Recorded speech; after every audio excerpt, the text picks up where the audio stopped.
কিছু কিছু পাথরের টুকরো আমিও কুড়িয়েছিলাম, কিন্তু তোমার মতো বিল্ডিং বানাতে পারিনি। বাতাসের গায়ে আমিও হেলান দিয়েছিলাম, কিন্তু তোমার মতো করে ঘ্রাণ শুষে দিতে পারিনি। মাটিতে কান পেতে তুমি শুনিয়েছিলে ভবিষ্যতের চিরন্তন ইতিহাস। আমি মাটি আঁকড়ে বড় হয়েছি, শুনিনি মাটির কোনো গান। তাই তোমার কাছে আমার পঞ্চ ইন্দ্রিয় জমা করে দিতে চাই আজ।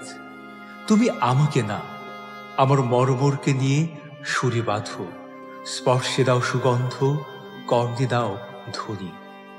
আমার জীবন নতুন করে গদ্য রচু, জীবন্ত আগমনী।